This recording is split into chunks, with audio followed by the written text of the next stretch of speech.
This is Talgrim, and you are watching my second Warrior Rift PvP video. I'm still running a one-handed Riftblade Paladin spec. It offers pretty good survivability and very good damage as well. In this Codex Warfront battleground, this is the level 20 to 29 bracket, and I am only level 21, so I'm at toward the bottom end of that bracket. So keep that in mind as you're watching this footage. So here, as I approach my target from range, I apply freeze armor for the snare, and then get fiery burst up for the dot, and then apply Rift Surge. Rift Surge is a really powerful ability. It's on a 10-second cooldown, and what it does is apply a debuff to our target so that when our target casts spells, it will inflict damage on them. It really uses any ability. It doesn't have to be a caster. It can be a melee, range DPS, etc.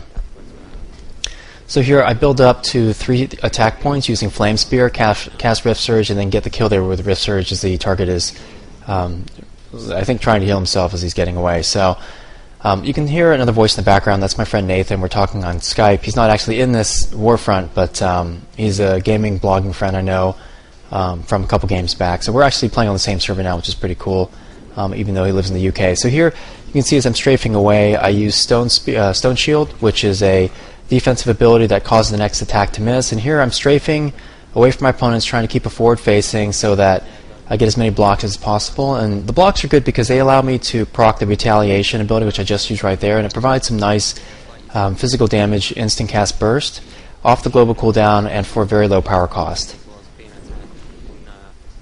So I burn this target down here, switch over to this caster, and you see Rift Surge crits there for 263, and then that opponent dies from an elemental touch proc after Rift Surge. And then right here, boom, I smack my opponent with an aggressive block shield ability, and then the target dies from the elemental touch that procs afterwards. So elemental touch is a really cool proc ability. What it does is it adds a static amount of air damage for every ability that I use. So here I used Bull Rush to close a gap to get up the hill against this caster here, and then he punts me away, which turns out to be something I need to pay attention to positionally. And then here the caster is getting healed, so there's no chance of me killing either target in this 1v2 here, so I need to get off this rock and back down into line of sight so I can get healed up.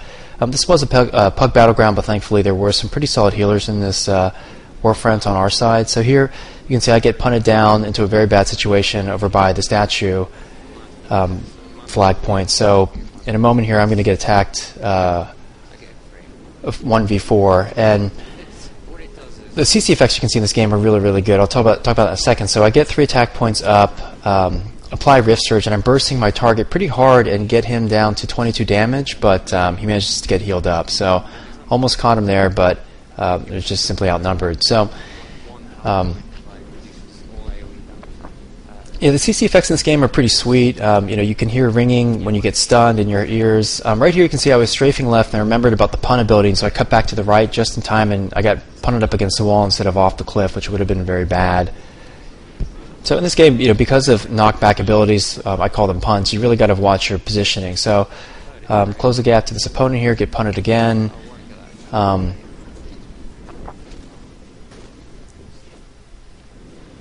Yeah, go ahead and help burn that target down, and then trying to cap this flag here, and then you'll notice a second I know there's some opponents sitting up on the rocks.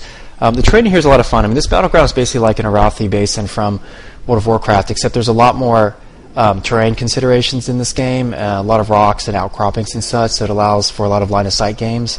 Which is pretty cool.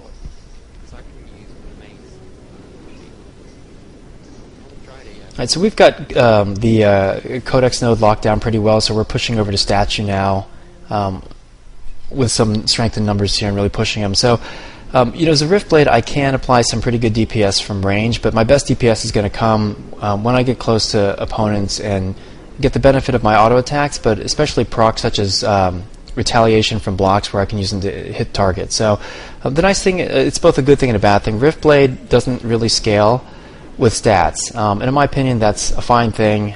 Gives me pretty good damage output regardless of my gear, and I think at higher levels what I plan to do if I continue playing the spec is simply stack endurance and crit, so that I'll have a nice healthy hit point pool to work with, and then have a lot of crits for the crit based procs and self-healing. So you You can see even though I'm at level 21 here, I managed to finish second overall on the battleground for killing blows, and then third for damage. And really, my gear right now is nothing special. It's just mostly quest gear, a couple craftables, and then rewards from the PvP and what do they call it, the source shard